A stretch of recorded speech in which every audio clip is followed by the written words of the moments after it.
Hey, everybody. Welcome back to Euzoia, the podcast where we every week look into one little area of life and see what the 80-20 practical approach is to get the most out of it. Today, we're going to look into relationships and especially into how to build a stronger relationship. And I'm here with Anne from settledlove.com, a great matchmaking website. And Anne is a super interesting guest because she has a broad background in mental health. She started a mental health startup for mothers. She worked on Talk to Me, which is a London loneliness organization. You were head of strategy for Public Health England. You even had a little stint as head of growth at Google Europe. So you kind of saw it all from all perspectives. I think that's more the how do we use psychology to get people to do things, behavior change. And yeah, last episode we talked into how to find a partner. So if you're curious about this, definitely check that one out. And this one we're going to look into, once you found one, how do you actually make it work? So yeah, maybe let's kick it off with, I think last episode you said there is this maybe false assumption of people who aren't in relationships, that people who are in relationships just like are happy and like never question anything and somehow found the perfect partner and like have a happy fairy life ever after. Like what's your impression? Like, what does it look out there in the real world? Yeah, the real world, it's not like that. It's very different, I would say. I think it's interesting working both in matchmaking, supporting people in early relationships, but also just having seen a bunch of friends, family members go through lots of things in relationships and like speak about that. Weirdly enough, like I did actually make a list of like 50 couples who had been together for over 5 years, who I knew, and thought about their relationships, what made them work, and that kind of thing. And I was kind of shocked that some of the couples that I thought were the strongest had actually broken up for a number of years, and so they weren't sure about each other, and then they came back together. You could say that could be for a number of reasons, but like examples that I see all the time are. Like one specific example, like someone who's been together with their partner for over 10 years, still not sure about marriage. Then like she said something like, I thought that marriage was like when it would be over, but it's actually just the start. And like, you just kind of have to keep making this decision. And I think uncertainty is very, very common within a lot of relationships because there's always conflict. And when there's conflict, then people start to question the relationship and themselves or the relationship rather than like life's stresses. And so, yeah, I guess that's Right. what to say. I think for me that resonates a lot because I guess you can frame it a bit from this like attachment style perspective, right? Where I identify a bit more with the avoidant part where I guess my uncertainty is like, do I want to like open up and commit? And I'm like much happier kind of just, I mean, I'm not the expert on on attachment styles, right? But like I'm much happier to like be independent and value independence a lot. And like, I think this also like led me to explore polyamory for a while. Whereas maybe for others who are then more on this anxious side, the uncertainty there is like, but does the other person love me? Like, will they love me still in the future? Like, do you think that's the uncertainty that's coming in there, or like how do the two relate? Maybe. Yeah, I think that the attachment styles that is definitely relevant. And I think like I see a lot of people who are falling into either of those gaps, or like I think I would count myself as disorganized attachment style, which is like I don't anxious believe and that. avoidant. So, which is basically the same as being secure. But no, so I see the tendencies in myself where it's like, okay, like, more interested if someone's not as interested. And then like, as soon as they're interested, I'm like, okay. And but my partner happened to be the right level of like playing it cool and like being interested that seemed to work for us ending up in our relationship. So I think that plays out. I think it's also true that there's like all these other patterns that like play out in who we end up attracted to. So like I've made this joke recently where I was like, because my husband works a lot, I was like, I didn't marry someone to like feel this lonely. And I was like, but maybe I did because my parents were kind of like not around that much when and so maybe it was inevitable that I was going to choose someone who was going to like not be around as much. And like there's similar patterns where I'm kind of like, I wonder if he's chosen me because of how his parents treated him and that kind of thing. And so like it's interesting these patterns when you recognize that this is what's going on. Right. I feel like there's always something there that you can find in your childhood. It's like, sure. Like now it all makes sense, right? Like, but then the question is like, okay, there is this pattern. Like, what am I going to do about it? Right. Like, so I'm curious, like, do you for yourself have like ways to to deal with this uncertainty? Or is it like also like in this like self-made study of 50 couples that you looked at, like do you feel like who are the ones who figured it out, or like were there commonalities and approaches how to Mm, build a strong foundation together? yeah. I would say I haven't figured it out. So, I'll just tell you what the way I approach it, and I'll pretend to know the way that others have figured it out. But I think it is this like, I think there is something about like understanding yourself again, because in many ways it's much easier to blame the other person than to like think about ourselves. And then like actually I've read this poem, or like I think it was a poem at a friend's wedding, where it was basically saying like the way that we treat children is with a lot of compassion and understanding, and we understand that like it's just their difficult emotions playing out. But then when it comes to our partner or adults in general, we don't offer them the same level of compassion. And so actually, like, if you can do that to understand my partner's angry, but actually it's because XYZ, they're actually feeling kind of lonely because XYZ, etc., etc., then it can get out of this loop of like blaming each other all the time. And then I think it's also relevant to think about, because like sometimes what I see is people's own self-esteem impacting. So for example, for me, like my self-esteem means that if my partner acts in a particular way, I will interpret it in a particular way to be like, oh, he doesn't love me, rather than thinking, oh no, he's actually just busy or something like that. And so there's all these patterns that I think for different people play out in the way that they interpret things. And so interpreting it like in a kinder way, both for yourself and the other person, makes sense. But yeah, like I'm curious if you have other thoughts as well from No, I think your this own experience or what literature. this resonates. Yeah, I mean, for this post, I looked a bit into, and actually, my partner, she got me into emotionally focused therapy. Hmm. And I think the one big thinking there is that it's all about like building safety. I guess there's always like a bit of a tension between safety and like excitement, right? And you can like land too much into one than the other. But that like really feeling safe with the other person is the strong foundation. And like when you said like ending up in these loops of like blaming the other person, I think they had a name for this. I forget the name.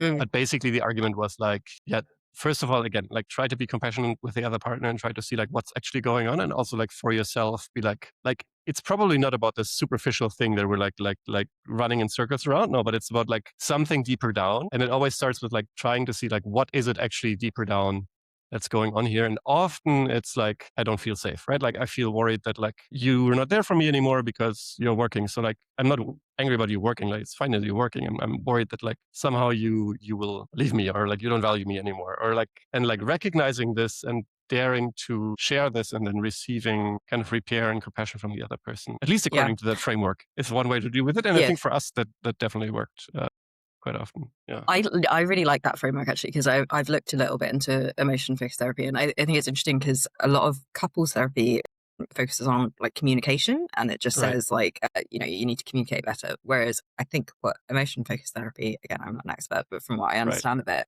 Right. I think the lady that wrote a book about it said that like her father cried on his deathbed for her mother, even though they had like divorced like 20, 30 years before that. And she was like, what's going on here?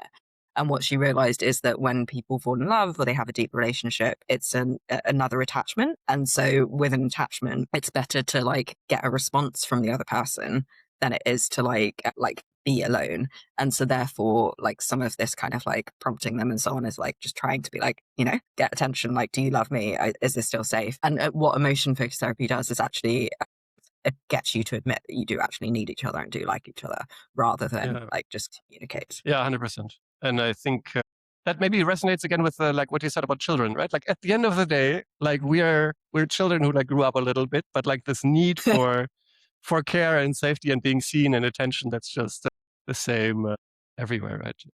I think one thing that we started doing that I also did in previous relationships, though like in different forms, was to have like these bi-weekly check-ins where we just say like, we just have an hour or like whatever blocked for each of us to share what's going on with us right now. And also like in relationship to the other person, but like just in general, right? Like uninterrupted brain dump where the other person is not allowed to talk. And this, at least for me, made it a lot easier to share things I was like insecure about, or like to share also my own doubts with the relationship. And like then in these moments experiencing like I can raise these things, but like they don't lead to a complete explosion and the other person leaving me, but like actually like there is care and there is safety and I'm allowed to have these thoughts and still like I can receive love and like a very simple insight Mhm. for, right? And I think this really helped me to move away. Like these avoidant thoughts would then just like slowly drift out. Whereas if I wouldn't mention them, they would just become this like very big thing that like would stay in my brain. So yeah, I'm not sure how helpful that Definitely. is, but that's at least something from my own experience that helped me a lot. Yeah. 100%. Like, I think, yeah, having spaces where it feels safe and like it's like expected rather than I think what most of us do, which is like pretend it's not a problem until it becomes bottled up or that kind of thing. The thing I would say is I'm impressed that you've managed to do that. And in relationships where people do that, it's very, very good. Me and my husband have never been able to do that because it's like, just like schedule it and then changes, you know? Calendar is more of an intention, you know. We're two Germans. Yeah. We can stick with schedules. Ah, I So see. Fine, fine, fine. different Makes things work sense. for different people, I guess.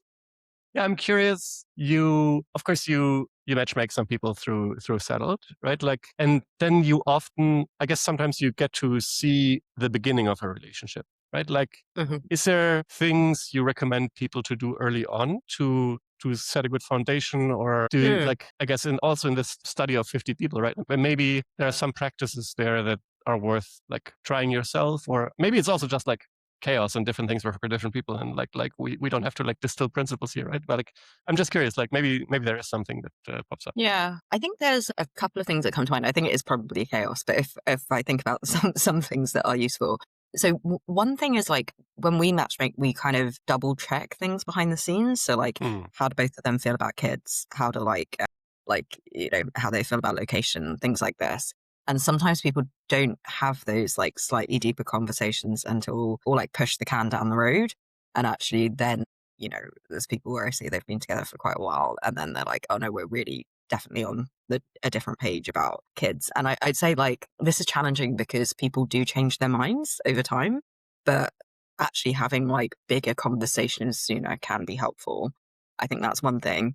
The other thing is like I think when people are early dating and like fall in love, what people talk about is like you fall in love with this vision of the person that you think they are rather than who they are. And then when you start to see the flaws, then you're kind of like, oh no, like who are you? And again, recognizing that that is just something that happens rather than it being like related to you specifically. I think the other thing is like around like trying not to necessarily take things personally or like so here's some patterns that I see which maybe aren't as helpful. So one thing is around like how quickly someone responds to messages. People use that to correlate it to like this is the level of interest they have in me. What I've seen is that actually that's not true. And some people are just good texters and some people are bad texters. Yeah, So 100%. that's like something sometimes to not overthink. The other thing is like sometimes like now with early dating, people feel like they need to know straight away. And then they also want to like ask the other person straight away and say, like, by the way, I have feelings. So do you have feelings? And that can then, for some people, create pressure to know whether it's like a long term partner or not, their long term partner straight away. Whereas actually, what you can do there is just try and like chill it down and be like, we're just getting to know each other. It may be or may not be that we're like right for each other. And so I think there's these like little things that people can do. And then the other thing is like, yeah, taking things personally when someone is like too busy to meet for a bit or like doesn't respond to your text, that kind of thing. And actually recognizing sometimes this is just life. And yeah, those things Yeah, come to mind. what I'm hearing here again is like this work on yourself, right? Like try to deal with your own emotions, like taking this like too personally or like worrying too much about the texting or like being not clear about what I actually want maybe in this relationship. So Mm, so doing work on yourself and like feeling like what do I actually feel like and how can I be empathetic with the other person instead of like very quickly reacting to any kind of uncertainty coming in. Yeah. Does that make sense? I'm not sure. mm. And distilled it to uncertainty and like reaction to uncertainty. But I think that's exactly right. I think it's like because dating feels stressful and uncertain, then people can react in these ways which are not necessarily helpful. Yeah. Cool. Yeah. Any more thoughts or insights from the 50 people or the matchmaking or yourself that we didn't discuss so far? One thing that I think is quite interesting. So the biggest meta review on couples, tens of thousands of couples, looked at like this idea of who works well with who in the long run. And it looked at it from like criteria, personality types, like interests, all of these things. Most of these things are not correlated. So this is why we take like a non-correlated approach. The thing that is correlated is basically around this mindset thing. So for example, if you think, like there's a statement which is like, I think my partner loves me very much. If you think that your partner loves you very much, it's predictive of you having a lasting relationship. It doesn't actually matter if your partner loves you very much. Does that make sense? That makes sense. That's a bit unnerving maybe, but okay. It's kind of I'm hilarious. thinking what's the takeaway here, but everybody living in La La Land. And it's also like, I mean, it's like also there's things like if you're more agreeable, you're more likely to be happy with anyone. If you're more neurotic, you're likely to be unhappy with anyone. And so I guess the thinking behind it is basically, again, like a lot of it is internal factors and these like relational factors it also talks about, which is more the kind of how do you guys work in general versus the kind of they don't like this interest of mine or they don't do sports or whatever it is that like feels, like I was speaking to someone recently about like, how you spend your time on holiday and whether you want to do the same things. Those things don't matter as much as like these other kind of like internal and relational factors. Makes sense. All right. Then the big insight here is work on yourself and just love the other person no matter what. Love no matter what. And it'll all be amazing. Thanks for joining us, Anne. For everybody curious to learn more, you can always follow Euzoia at euzoia.org on Substack. You can find Anne at settlelove.com, and you can tune in again next week where we will look into, I think, love languages and in general, just how to make most out of your relationship once you build a strong foundation. Thanks so much.